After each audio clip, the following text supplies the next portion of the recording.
All right, welcome back to the warehouse. So we just got done building this bike and we're ready to run through the pre-ride checks to make sure it's ready to go and keep you safe.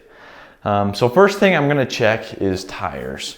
So I wanna go up to them and I wanna check first that they're inflated enough, but I also wanna make sure that they're seated correctly into the rim. If you look, you can see a little ridge of rubber on the tire here. And that should be an even distance away from the rim all the way around. If it is, you know you're looking good. So I'll check front and back. The front tire on this one is low, and so I need to inflate it. And as I inflate it, I gotta watch that line to make sure that it stays just an even distance all the way around. Yeah, with these fat tires, there's not a whole lot. The walls are so big, there's not a whole lot that slides behind that rim.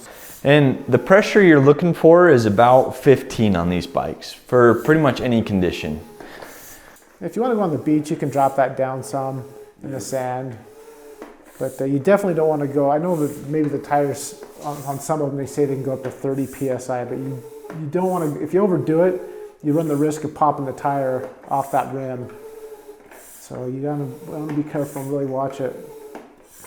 Okay, so now that I've got the tires taken care of, this front one was good.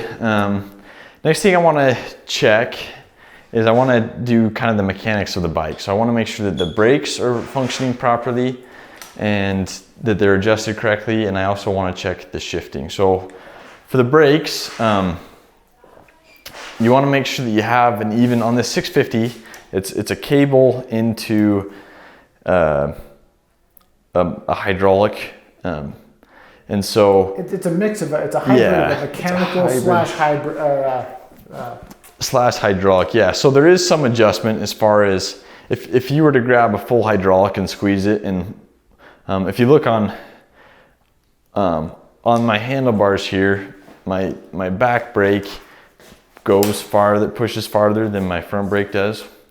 And my front brake feels better because it feels like it engages tighter.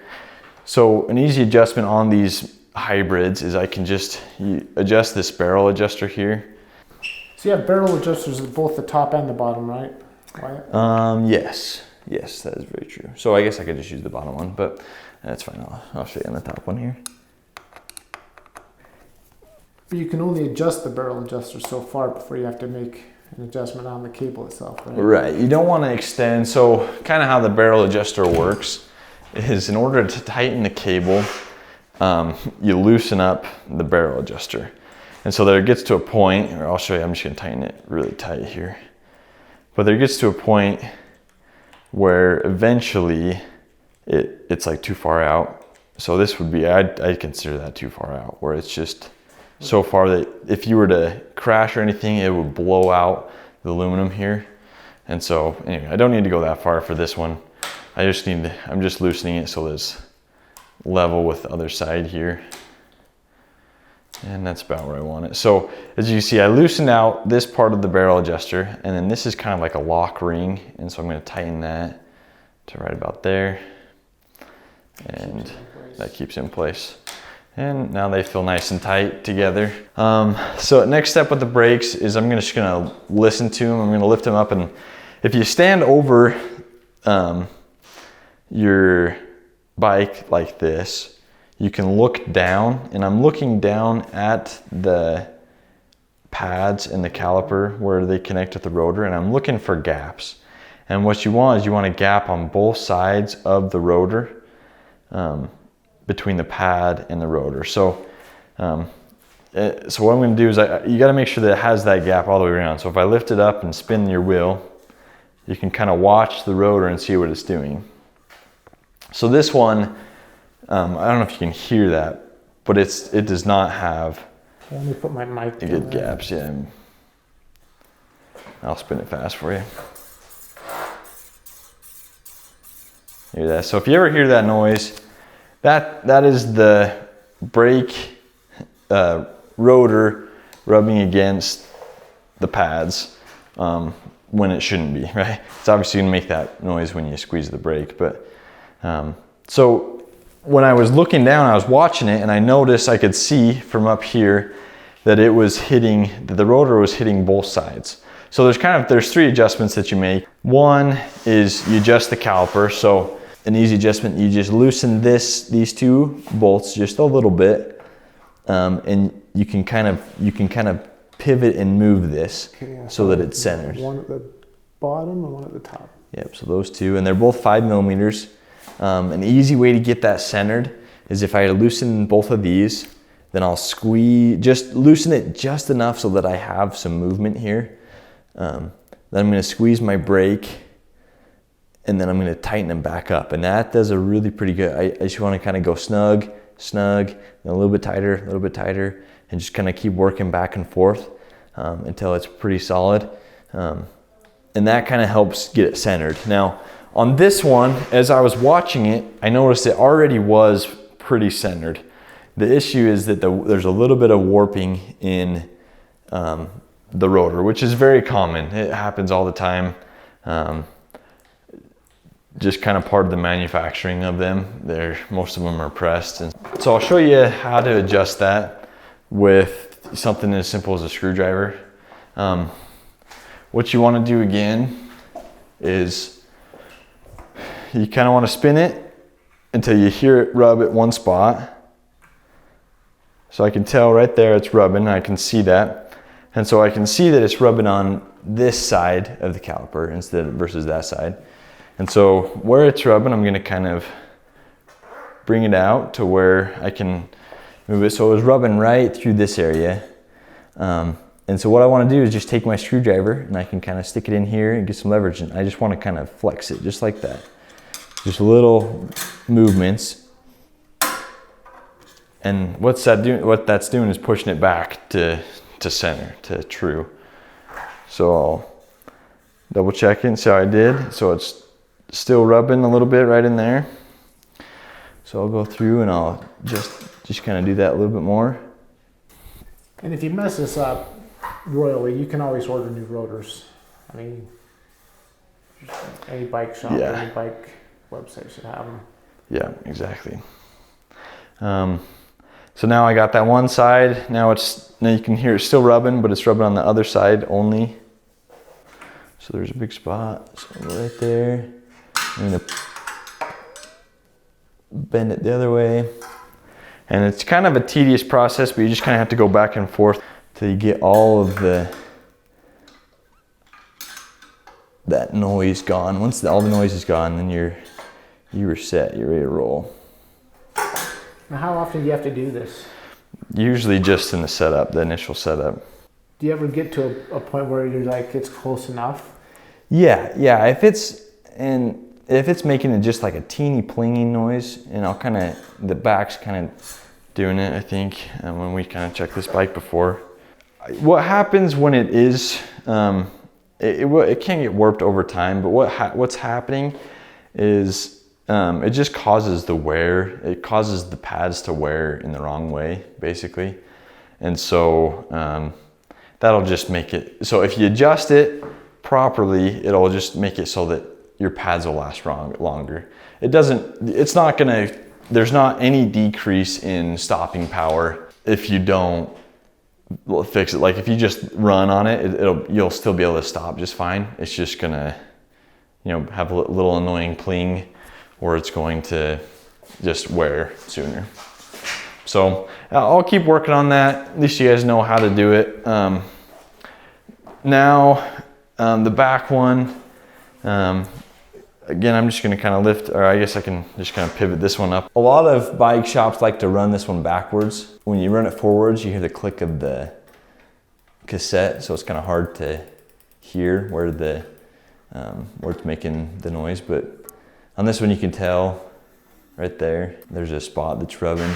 So I'd look down it, figure out which side it's rubbing on this inside here. If you look at it, there's kind of a pretty solid gap on the one side, and the other side, there's no gap at all. So just center it up? Yeah, I just need to center this one up. So I'll take a 5 millimeter Allen, that's the wrong one, right here. And the back brake's always a pain because it's kind of... You got a few things in the way. Yeah, they always decide to put a lot of stuff in the way, but I'm just gonna pop this loose. And again, what you're looking for is just where this brake setup is mounted to the... Yeah, there's actually a mount that it goes onto, yeah, but... just these two. You don't want to worry about these or this one. You don't have to adjust those for this. Okay, so I just kind of pop that loose and you can see I've got some movement in there now. And so now that I've got that movement, I'm just gonna kind of loosen it up a little bit. And just like Jeff was saying earlier, I'm gonna squeeze it a couple times and that'll help get it centered. Then I'm gonna squeeze and hold the brake. And I'm just gonna kind of... And sometimes it's useful to have another pair of hands. If you can have, you know, one of your kids break away from their video game long enough to help you out, it's handy too. Okay. So kind of got that, and an easy way to kind of check and see, you always want to kind of look down it, and your eyes do a pretty good job of telling you if there's a gap in between there. So I can go ahead, I'll lift this up again and spin it and just listen for it. And it's rubbing a little bit more now, which means, so usually it gets it pretty close when you do that, but you usually have to make a few more adjustments. So I'm just gonna kind of look down it and see which way. What happens is, it's always done, but what happens is when you tighten these up, the circular force of you tightening it causes it to move a little bit. So I'm just gonna kind of look down here. Sometimes it takes a minute, so you're just gonna have to be diligent and keep working at it. So what I'm doing here is I'm pushing my thumb on the brake caliper as I tighten that down so that it doesn't... Keep it from moving as you tighten it, right? Yeah, exactly. And what you want is there to just be an even gap on both sides. All right, well, while it's doing that, I'll go ahead and talk about the battery for a second. So your battery's going to come with a set of keys. I highly recommend you split the keys, put one in a very safe place. For my e-bikes that we have at home, we have one master keyring that has one key to every battery we have, and then you can keep the other one someplace else. If you lose these keys, you can make copies. There's a number on them. So you see that number 323, and it's on the keys as well, and it's also on the lock. So if you lose a key, if you can give us that number, we can get you copies, but they have to go back to the factory where the batteries are made to get those copies. So yeah, the best thing is to not lose the keys. When you get the battery, what you want to do is plug it in, plug your charger into the wall. You should see a green light on the charger. Get this open and get this plugged in, and you'll see that light goes to red. That means the battery is charging. So unless you have a faulty charger, it should go green, or it'll go green when it's done charging. And then you got, so here's your battery on-off switch. Make sure you get that. So you'll need that for when you actually mount the battery onto the bike. Okay, so Jeff. You can call me Jake. Jeff went ahead and got the battery already, talked through it for you guys. So now it's time to install on the bike. So you can see there's some little tabs here that line up with these notches here. So kind of start it up higher, and you can see it pushes in and then slides down. Now it feels like it's in all the way, but if you look down here, there's quite a bit of stuff down. And if you try to turn it on, see, we get this a lot. People try to turn it on, so you get no power. Trying to turn it on, you got to press and hold this M button. Nothing. And it kind of flash there. So it's wanting to, because it's almost got a connection. If you check, I can't twist the key. It doesn't lock the motor in because it's not all the way in. So to get it, what you want to do is you want to push down on the top here and push this way, and it You can see it slid all the way in. You see that gap on the bottom is very minimal, or that tab sticking out. There's not much sticking out, so that means it's seated. And I can twist this lock or the key all the way now. So now I know it's all the way in. I'll fire up the computer. I'll go ahead and press and hold the M button. Voila. Voila. Okay, so for right now, I'm gonna turn off the computer because my final check I wanted to do is I want to go over shifting real fast, just how to adjust. On this front derailleur, there's usually from the factory, it's in a pretty good spot where you don't have to do too much adjustment. So I'm just gonna kind of leave that one. I can maybe do that in the next video. But on this back one, it's pretty common for the cable to loosen up. In fact, it's expected for the cable to kind of loosen up and settle over the first little bit. So you're just leaning up on the stand, right? Yeah, so I'm just kind of leaning it up on the kickstand, and I've got one hand up here by the shifter so I can use that, and then I'm going to put my other hand down here on the pedal, and I'm going to spin it. You can tell that's the brake that's making noise. There's still just, I got it centered. I just have to go through, and it's got a little bit of warpage, so I'll go back later and fix that. But what I'm watching for, so I'm going to click it up one gear, and I want to make sure that it shifts smoothly. So if you see there, it's not, I clicked it and it's not even shifting. Oh, there it goes. So what that means, and what's kind of happens and is expected, is the cable is loosened. So I need to tighten it. The easiest way to do that is I come down here to this barrel adjuster and I'm going to twist it this way. So I kind of think of, if I push the top of this, means this is going this way. So if I turn the top that way, this is going to go this way. If I turn the top this way, it's going to come this way. So I'm going to tighten it up. It was kind of loose, so I'm going to maybe go kind of like 1/2-ish turn, and I'll start with that, see how that goes. So start ahead, and that was a lot better. It's still making a little bit of noise, so I'll tighten that up just a little bit more. And there's a little bit of hesitation right there, so I'm going to just tighten it up just a touch more. Okay, it's all at the top. And I want to make sure it comes back down smoothly. And a little bit of hesitation still.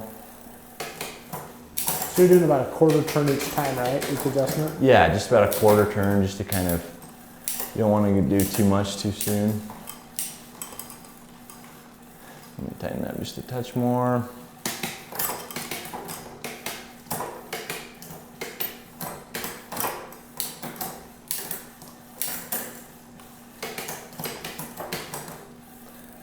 Again.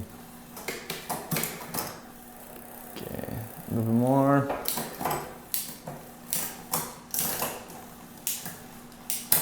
There, now it's nice and smooth. Now make sure it comes back down good.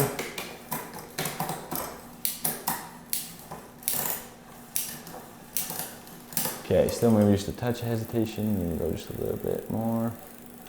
Right about there. And see, now it's starting to hesitate as I come back down. So I'm getting really close. I'm going to loosen up just a touch. Since I went just a little too far.